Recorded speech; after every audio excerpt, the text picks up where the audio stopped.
네트워크 뉴스입니다.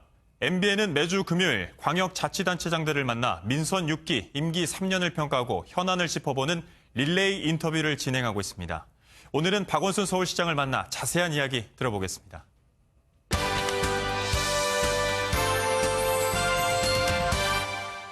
시장님 안녕하십니까? 네, 안녕하세요. 네. 우여곡절 끝에 서울역 고가공원 서울로 7017이라고 하죠. 이게 이제 개장을 했는데 벌써 한 달이 지났습니다. 200만 명 이상이 다녀갈 정도로 굉장히 인기가 높다고 하는데 당초 시장님의 구상대로 가고 있는 거 맞죠? 예, 그렇습니다. 이게 뭐 입소문도 나고 또 워낙 말씀하신 것처럼 우여곡절이 있었잖아요. 뭐 정부가 좀 협조도 안 해주고 그래가지고 또 주민들도 처음에는 반대하는 분들도 많았고 그래서 오히려 그게 유명세를 탄 것 같아요. 그래서 지금 뭐 서울에서는 최고의 관광지가 됐죠. 관광 명소가 됐죠.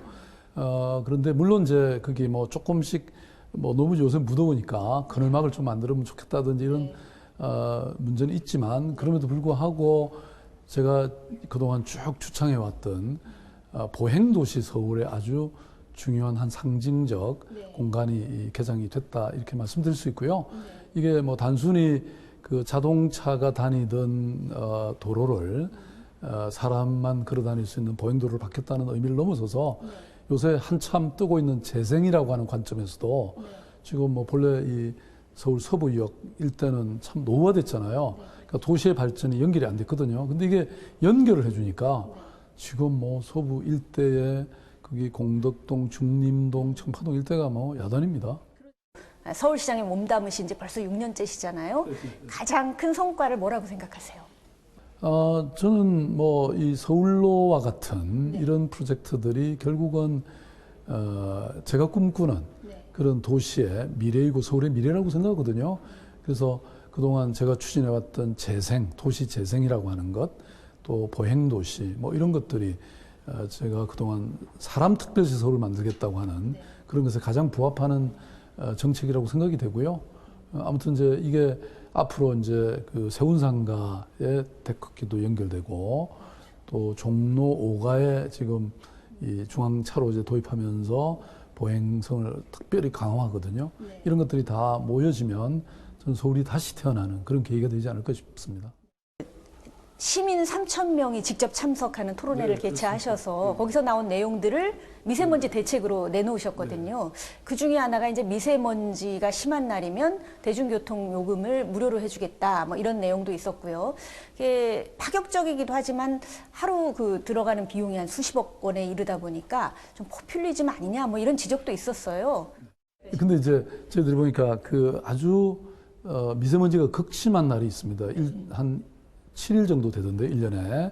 그런 날은 아예 그 이 차량 이부제를 만들고, 그러면 이제 시민들이 굉장히 불편해지잖아요. 그래서 이분들을 위해서 지하철이나 버스를 완전히 무료로 하겠다는 것입니다. 그럼 하루에 한 36억 정도의 적자가 나요.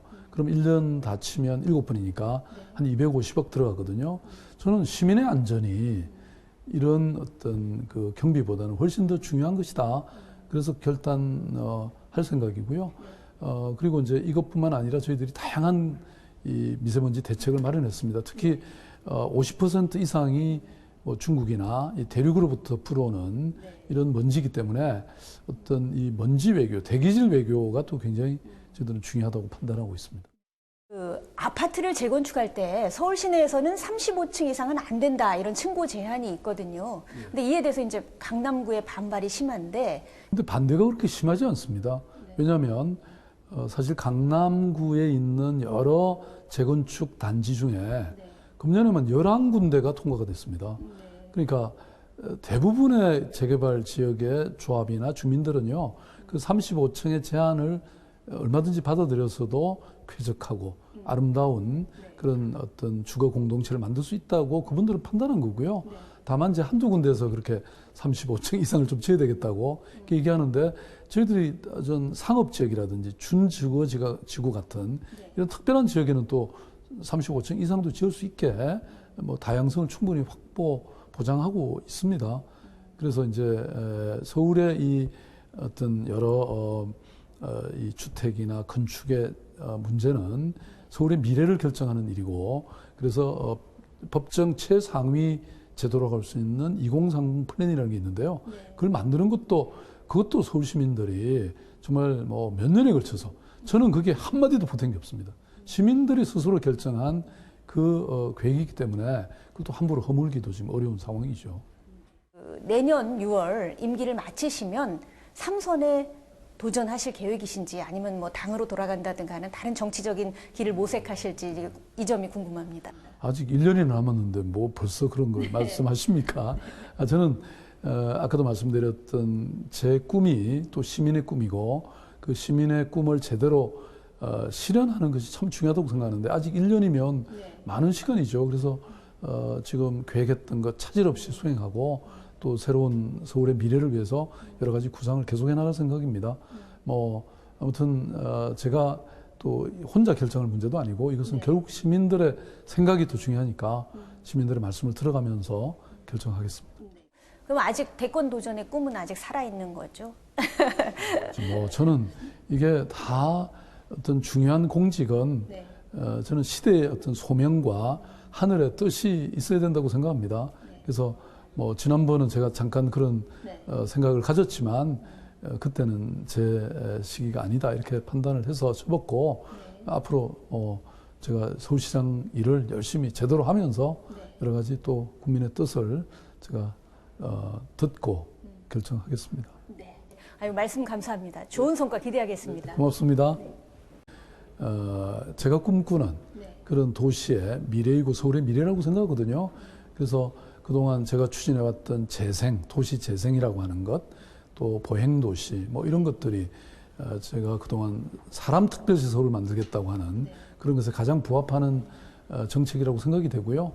아무튼 이제 이게 앞으로 이제 그 세운상가의 데크길도 연결되고 또 종로 5가에 지금 이 중앙차로제 도입하면서 보행성을 특별히 강화하거든요.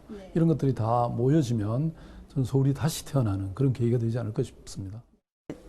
시민 3,000명이 직접 참석하는 토론회를 개최하셔서 거기서 나온 내용들을 미세먼지 대책으로 내놓으셨거든요. 그 중에 하나가 이제 미세먼지가 심한 날이면 대중교통 요금을 무료로 해주겠다, 뭐 이런 내용도 있었고요. 이게 파격적이기도 하지만 하루 들어가는 비용이 한 수십억 원에 이르다 보니 아파트를 재건축할 때 서울 시내에서는 35층 이상은 안 된다 이런 층고 제한이 있거든요. 근데 이에 대해서 이제 강남구의 반발이 심한데. 근데 반대가 그렇게 심하지 않습니다. 왜냐하면 사실 강남구에 있는 여러 재건축 단지 중에 금년에만 11군데가 통과가 됐습니다. 그러니까 대부분의 재개발 지역의 조합이나 주민들은요, 그 35층의 제한을 얼마든지 받아들여서도 쾌적하고 아름다운 그런 어떤 주거 공동체를 만들 수 있다고 그분들은 판단한 거고요. 다만 이제 한두 군데에서 그렇게 35층 이상을 좀 지어야 되겠다고 얘기하는데 저희들이 전 상업지역이라든지 준주거지구 같은 이런 특별한 지역에는 또 35층 이상도 지을 수 있게 뭐 다양성을 충분히 보장하고 있습니다. 그래서 이제 서울의 이 어떤 여러 이 주택이나 건축의 문제가 좀 포퓰리즘 아니냐 뭐 이런 지적도 있었어요. 근데 이제 저희들이 보니까 그 아주 미세먼지가 극심한 날이 있습니다. 한 7일 정도 되던데 1년에 그런 날은 아예 이 차량 이부제를 만들고 그러면 이제 시민들이 굉장히 불편해지잖아요. 그래서 이분들을 위해서 지하철이나 버스를 완전히 무료로 하게 하겠다는 것입니다. 그럼 하루에 한 36억 정도의 적자가 나요. 그럼 1년 다 치면 7번이니까 한 250억 들어가거든요. 저는 시민의 안전이 이런 어떤 그 경비보다는 훨씬 더 중요한 것이다. 그래서 결단할 생각이고요. 그리고 이제 이것뿐만 아니라 저희들이 다양한 이 미세먼지 대책을 마련했습니다. 특히 50% 이상이 뭐 중국이나 이 대륙으로부터 불어오는 이런 먼지이기 때문에 어떤 이 먼지 외교, 대기질 외교가 또 굉장히 저희들은 중요하다고 판단하고 있습니다.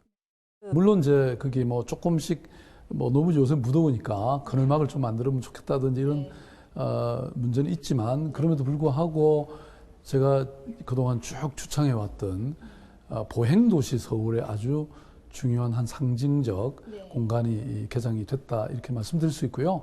이게 뭐 단순히 그 자동차가 다니던 도로를 사람만 걸어 다닐 수 있는 보행도로를 받겠다는 의미를 넘어서서 요새 한참 뜨고 있는 재생이라고 하는 관점에서도 지금 뭐 본래 이 서울 서부역 일대는 참 노후화됐잖아요. 그러니까 도시의 발전이 연결이 안 됐거든요. 근데 이게 연결을 해주니까 지금 뭐 서부 일대에 거기 공덕동, 중림동, 청파동 일대가 뭐 야단입니다.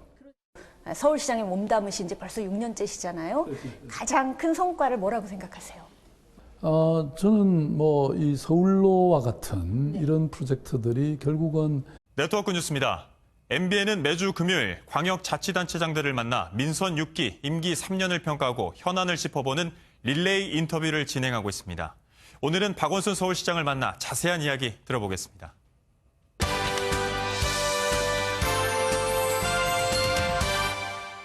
시장님 안녕하십니까? 안녕하세요. 네. 우여곡절 끝에 서울역 고가공원 서울로 7017이라고 하죠. 이게 이제 개장을 했는데 벌써 한 달이 지났습니다. 200만 명 이상이 다녀갈 정도로 굉장히 인기가 높다고 하는데 당초 시장님의 구상대로 가고 있는 거 맞죠? 예, 그렇습니다.